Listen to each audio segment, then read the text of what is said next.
Buonasera e ben ritrovati con una nuova edizione del TG Flash di New Sicilia. In apertura l'ufficio di sorveglianza di Padova ha concesso 9 giorni di permesso al boss ergastolano Ignazio Bonaccorsi, capo del clan dei Carateddi di Catania. La DDAET ne aveva dato parere contrario, ma nel provvedimento si sottolinea che il beneficio ha una fruizione eccezionale finalizzata esclusivamente alla visita della madre malata.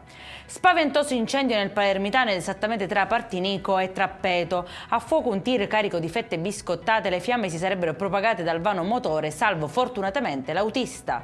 Sanzionati 15 automobilisti indisciplinati che avevano parcheggiato le loro autovetture in maniera irregolare, addirittura in terza fila nella zona di piazza Carlo Alberto di Catania, generando un rallentamento del traffico e costituendo un serio pericolo nel caso di mezzi di soccorso in emergenza, rimossi anche 3 veicoli.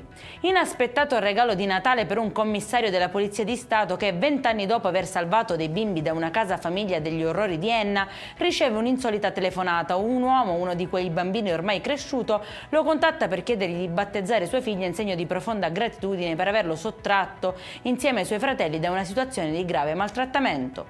È in chiusura il meteo, domani il sole regnerà sovrano nell'isola, ma le temperature si mantengono piuttosto basse. La Protezione Civile regionale non comunica alcuno stato di allerta. Per questa edizione è tutto, prossimo appuntamento lunedì alle 13:30. Buona serata.